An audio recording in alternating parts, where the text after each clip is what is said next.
Actually நான் வந்து அந்த மஞ்சள் நெஞ்ச பூக்கள் படம் பண்ணும்போது அதோட கேமராமேன் வந்து அசோக் குமார். அப்போ வந்து அவர் ஒருத்தர் தான் அங்கே ஹிந்தி தெரிஞ்ச ஆள். ஸோ எனக்கு ரொம்ப கம்ஃபர்டபுளாக இருக்கும். அவரோட தான் நிறைய பேசிகிட்டே இருப்பேன் நான். ஏன்னா வேறு யாருமே அங்கே ஹிந்தி பேச மாட்டாங்க.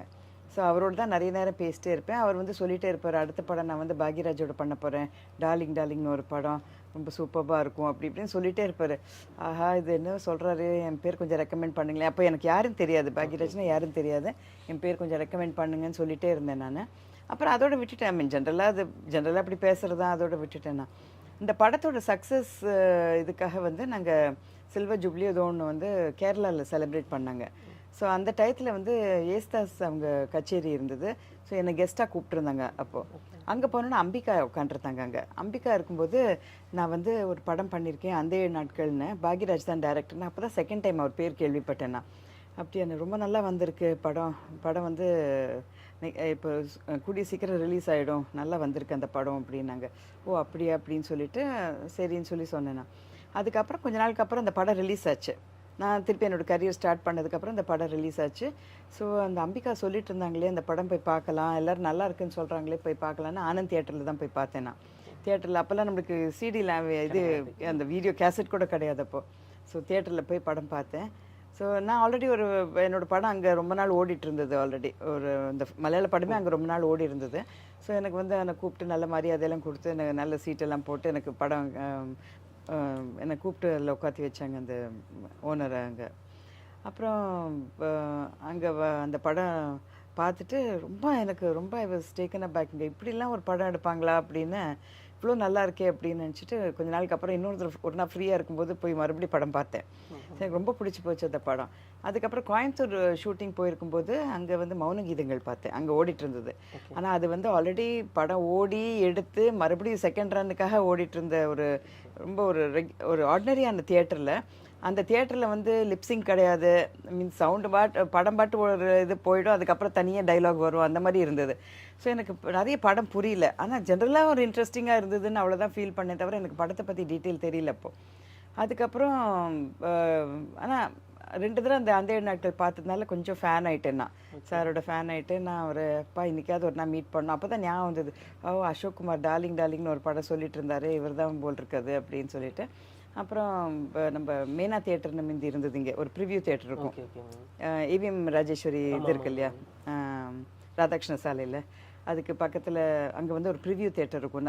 எல்லா படமும் அங்கே தான் ப்ரிவ்யூ நடக்கும். முந்திலாம் பெரும்பாலும் நிறைய தியேட்டர்ஸ் இருக்கும், அங்கே நிறைய படங்கள் அங்கே ப்ரிவ்யூ நடக்கும்.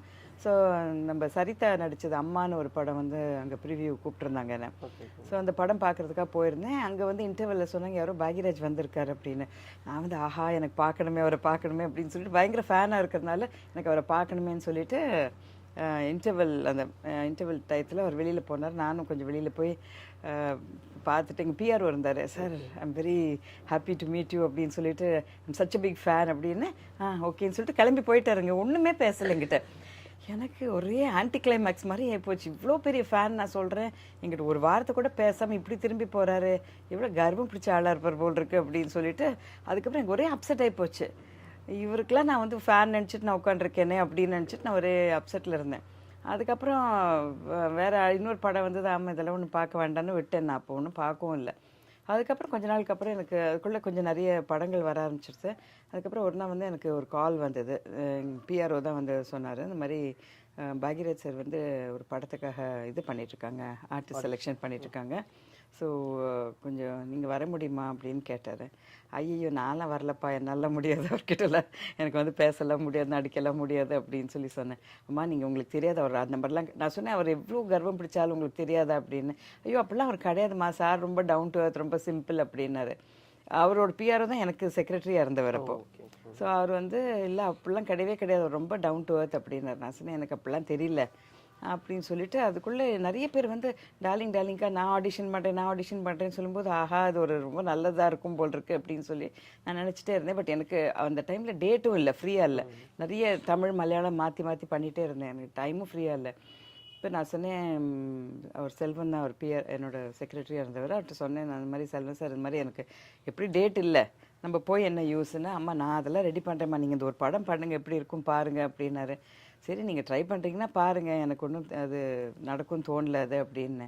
ஸோ அவர் வந்து பார்த்துட்டு அப்புறம் நீங்கள் ஆனால் ஒரு தடவை வந்து பார்க்கணும் அவர் சார் அப்படின்னப்பல. சரி நீங்கள் இவ்வளோ தடவை சொல்கிறீங்களே நான் வேணா வரேன் ஒரு தடவை அப்படின்னேன். என்னதான் இருந்தாலும் பெரிய டைரக்டர் இல்லை, அதனால போய் பார்க்கலாம் அப்படின்னேன். ஸோ அதுக்குள்ளே நம்ம அந்த தூரல்னு போச்சு கூட ரிலீஸ் ஆகிடுது படம். ஸோ பெரிய டைரக்டர்னு அவர் பேர் எடுத்துட்டார் அப்போவே.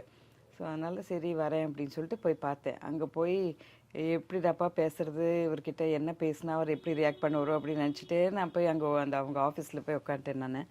அப்புறம் வந்தார், ஒன்றுமே நடக்காத மாதிரி அம்மா கதை கேட்குறியா அப்படின்னாரு. அப்படின்னேன். மடன்னு கதையை சொன்னார். நான் எனக்கு ஒன்றுமே புரியல, இப்படியே பார்த்துட்டே இருந்தேன். அதுக்கப்புறம் என்ன பண்ணுறதுக்கு ரெடியா, ஒன்றால் ஓகேயா, நான்லாம் ஓகே அந்த டைரக்டரா அப்படி இப்படிலாம் கேட்க ஆரம்பிச்சாரா. எனக்கு ஒன்றும் புரியவே இல்லை. நான் வந்து என்னடாப்பா இது இவர் இப்படி இருக்காரு, இந்த டாக்டர் ஜெக்கில் அண்ட் மிஸ்டர் ஹைடு வந்து ஒரு கதை வரும் தெரியுமா, அந்த மாதிரி இருக்காரு. ஒரு நாள் நல்லா பேசுறாரு, ஒரு நாள் இப்படி இருக்காரு அப்படின்னு நினச்சிட்டு அப்போ நான் சொன்னேன் எல்லாம் நல்லா இருக்கு எல்லாம் சொல்லிட்டு டேட்டு மட்டும் எதாவது அட்ஜஸ்ட் பண்ண முடிஞ்சா பண்ணலாம் அப்படின்னு சொன்னேன்னா. அப்புறம் சரி பார்க்கலாம், அட்ஜஸ்ட் பண்ண முடிஞ்சா பார்க்கலாம் அப்படின்னு சொல்லிட்டு நான் இது பண்ணார். கிளம்புறது சார் ஒரு விஷயம் மட்டும் கேட்கலாமான்னு. இன்றைக்கி இவ்வளோ நல்லா பேசுகிறீங்களா, அன்றைக்கி ஏன் பேசவே இல்லைங்கிட்ட அப்படின்னு சொல்லி கேட்டேன். நானா என்னைக்கு இவங்ககிட்ட பேசலை அப்படின்னாரு. இல்லை சார் அன்றைக்கி ஒரு ப்ரிவியூவில் மீட் பண்ணினேன், அன்றைக்கி இந்த அம்மா படம் ப்ரிவியூவில் மீட் பண்ணினேன், என்கிட்ட பேசலை. அப்படியா நான் என்ன பண்ணேன் அப்படின்னாரு. இல்லை சார் நான் கூட வந்து ஹலோலாம் சொன்னேன் இன்டர்வெல்லுன்னு. ஓ அன்னிக்கா அதுவா, சரி சரி நீ வந்து ஏதோ தசபுசுன்னு இங்கிலீஷில் பேசினேன், நீ என்ன பேசினேன் எனக்கு ஒன்றுமே புரியல. சரி நான் வந்து திருப்பி பேசி இந்த ஆளுக்கு இவ்வளோதானா தெரியும் அப்படின்னு நீ நினைக்கக்கூடாதுல்ல, அதனால தான் நான் சரின்னு போயிட்டேன் அப்படின்னாரு. அப்போ தான் எனக்கு ஒரே ஐயோ இவ்வளோ சிம்பிளாக இருக்காரு அவர் இங்கிலீஷ் தெரியலன்னு அது ஒரு அதுக்காக ஒரு ஃபீல் பண்ணி இது பண்ணுறாரு அப்படின்னு நினச்சிட்டு அன்றைக்கி தான் நான் சரி சார் நம்ம ஒர்க் பண்ணலாம் அப்படின்னு. அதுக்கப்புறம் எப்படியாவது டேட் அட்ஜஸ்ட் பண்ணுங்கன்னு சொல்லி செல்வம் அவரும் நிறைய இது பண்ணி மெனக்கிட்ட டேட்ஸ்லாம் அட்ஜஸ்ட் பண்ணி கொடுத்தாரு. அப்படி தான் அந்த படம் பண்ணேன். ஸோ அப்போல்லாம் கூட லவ் எல்லாம் ஒன்றும் இல்லைங்க. ஏன்னா அவருக்கு வந்து ஆஸ் அ டேரக்டராக இருக்கும்போது அவருக்கு யோசனை இருக்காது, நம்மளை பிடிச்சி சில டைம் திட்டி விட்டுடுவார். ஸோ அவருக்கு அது மைண்டில் இருக்காது, எல்லாருக்கும் எதிர்க்க திட்டுறாரு. அப்போ நம்மளும் ஓரளவுக்கு மீடியம் ஒரு பெரிய நோன் ஆர்டிஸ்ட் ஃபெமிலியரான ஆர்டிஸ்ட் ஆகிட்டேன்னா எல்லாருக்கும் முன்னாடி திட்டக்கூடாது, அதெல்லாம் அவர் யோசனை பண்ணல. ஒரு நாள் என்னை பயங்கரமாக திட்டி விட்டார். கிளைமேக்ஸ் படத்தோட கிளைமேக்ஸ் நடந்துட்டு இருந்தது. ஒரே அழுது ஃபீல் பண்ணி பேச வேண்டிய சீனு. ஸோ ஆக்சுவலி மூடில் தான் அப்படியே உட்காண்டிருந்தேன், எனக்கு கொஞ்சம் ஃபீல் பண்ணிவிட்டு தனியாக உட்காண்டிருந்தேன் நான். அசோக்குமார் வந்து அதுக்குள்ளே அவரோட 4-5 படம் ஒர்க் பண்ணிட்டேன் நான் அசோக்குமாரோட. ஸோ ரொம்ப ஃப்ரெண்ட் ஆகிட்டார். அவர் எப்போவுமே ஷார்ட் பியூட்டிக்காக அது இதெல்லாம் அரேஞ்ச் பண்ணிலாம் வைப்பார். ஸோ நான் வந்து ஒரு சோகமாக அப்படி உட்காந்துருந்தேன், ஏன்னா சோகமான சீன் அப்படின்னு சொல்லிட்டு தனியாக உட்காந்து, ஏன்னா பேசி சிரிச்சிட்டு இருந்தால் டக்குன்னு மூடில் வர முடியாது சொல்லி நான் தனியாக உட்காந்துருந்தேன். அவர் வந்து இது பாரு நான் இந்த ஃப்ரேம் வைக்கிறேன் பாரு, அந்த பூ பின்னாடி வச்சா என்ன அழகாக இருக்குது அப்படின்னு சொன்னேன். அப்படியே அசோக்ஜின்னு சொல்லி திரும்பி அப்படியே பார்த்து சிரிச்சேன் பாருங்கள். அந்த டைம் பார்த்து சார் பார்த்துட்டார் என்ன. படத்தோட ஃபீல் இல்லை, சீனோட ஃபீல் இல்லாமல் நீ என்ன பண்ணிகிட்ருக்க, நீ எப்படி நீ நடிக்க போகிற அப்படி இப்படின்னு எல்லாருக்கும் எதிர்க்க திட்டாரு. எனக்கா கடன்னு கண்ணில் தண்ணியே வந்துடுச்சு. ஒரே ஃபீலிங் எல்லாருக்கும் எதுக்கு, நான் மூடில் தானே உட்காந்துருந்தேன். அவர் தான் என்னை வந்து சார் அவர் தான் அப்படின்னு, அவர் இதெல்லாம் சொல்லாது நீ என்ன பண்ணிட்டு இருந்தேன்னு எல்லாருக்கும் எதிர்க்க பிடிச்சி திட்டாரா. எனக்கு ஒரே அப்செட் ஆகி போச்சு. அப்புறம் அது சீன் ரொம்ப நல்லா வந்தது, அது வேறு விஷயம். ஆனால் அந்த இது மறக்கவே முடியாது. ஆனால் கூட எதுக்கு எனக்கு எல்லாருக்கும் எதிர்க்க இப்படி திட்டி விட்டீங்க அப்படின்னு சொல்லி அடுத்த நாளில் ஒரே அப்செட்டு. அடுத்த நாள் எனக்கு வேறு சீன் எடுக்கும்போது நான் அப்செட்லேயே இருந்தேன், நான் என்ன எல்லாருக்கும் எதிர்க்க திட்டாரு அப்படின்னு. அவருக்கு அது மைண்ட்லேயே இல்லை, திட்டினாரு அதெல்லாம் மைண்டில், அவர் சீனோட அந்த ஃப்ளோலேயே போயிட்டு இருந்தார். அதுக்கு அடுத்த நாள் நான் வந்து சரியாகவே பேசலை, அதுக்கு அடுத்த நாள் சரியாக பேசல. அப்புறம் எங்கள் ஏர்ட்ரெஸ்ஸர்ட்டு கூப்பிட்டு என்னாச்சு இந்த மாதிரி ஒரே மூட் ஆஃபில் இருக்கிற மாதிரியே இது இருக்காப்புல, என்னாச்சு யார்கிட்டையும் பேச மாட்டேங்கிற. இல்லை சார் நேற்றுக்கு நீங்கள் திட்டி விட்டீங்க அப்படின்னு சொல்லி ஆரம்பிச்சேன். நான் எப்போ திட்டினேன் அப்படின்னு சொல்லி ஆரம்பித்தார். ஸோ அப்போ தான் நினச்சேன் நான் அவருக்கு அந்த டைமில் இருக்கிறது அவருக்கு மைண்டில் இருக்கிறது இல்லை அப்படின்னு சொல்லிட்டு. எங்கள் கல்யாணம்லாம் ஆனதுக்கப்புறம் வேறு ஒரு படம் ஷூட்டுக்காக நாங்கள் அங்கே போனோம். ஸோ அந்த வீடு போய் நாங்கள் பார்த்துட்டு வந்தோம். அது அவருக்கு ஒன்று பெரிய இது இல்லை, போய் பார்க்கணும் இல்லை, எனக்கு அது ஃபீலாக இருந்தது.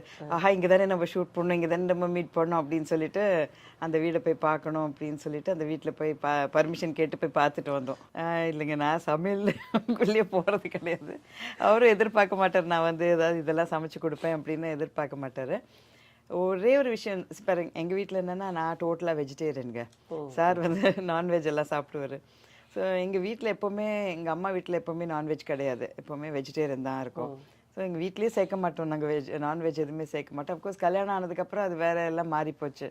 ஸோ அஃப்கோர்ஸ் எங்களுக்கு வந்து தனியாக பண்ணி வச்சுருவாங்க வெஜிடேரியன், அவங்களுக்கு நான்வெஜ் அப்படின்னு தனியாக பண்ணி வைப்பாங்க. எனக்கும் அது தொட்டு எல்லாம் எடுத்து கொடுத்து எல்லாம் பண்ணுறதுக்கு எனக்கு ஒரு மாதிரி கூச்சமாக இருக்கும் எனக்கு. ஸோ எப்போவுமே வெஜிடேரியனாக இருக்கிறதுனால எனக்கு அது ஒன்றும் இது பண்ண பிடிக்காது அது.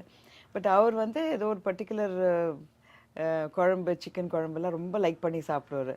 ஸோ அது வந்து எப்படியாவது அவருக்கு நான் பண்ணி அவரை சந்தோஷப்படுத்தணும்னு நினச்சிட்டு கல்யாணம் ஆன புதுசில் அது ஒருத்தர் வீட்டிலேருந்து வரும் அது. ஓகே. எங்கள் வீட்டில் செய்ய மாட்டாங்க, வெளியில் ஒருத்தர் வீட்டிலேருந்து வரும். ஸோ நான் என்ன பண்ணேன், ஒரு நாள் டிரைவர் எல்லாம் வாங்கி கொடுக்க சொல்லி சிக்கன்னு அதுக்கு என்னெல்லாம் மசாலா அவங்கக்கிட்ட இதெல்லாம் எழுதி எல்லாமே வாங்கிட்டு அவங்க வீட்டுக்கு நான் எடுத்துகிட்டு போயிட்டேன். எடுத்துகிட்டு போய் எனக்கு கொஞ்சம் இதை சொல்லிக் கொடுங்க எப்படி பண்ணணும் அப்படின்னு சொல்லிட்டு அவங்க கூட உட்காந்து அதை ஃபுல்லாக எப்படி பண்ணணும்னு கற்றுக்கிட்டு அதெல்லாம் நோட் பண்ணிவிட்டு அப்புறம் ஒரு நாள் வந்து வீட்டில் சர்ப்ரைஸாக எல்லாம் அவருக்கு பண்ணி கொடுத்தேன். அது அவருக்கு ஒரே ஆச்சரியமாக இருந்தது.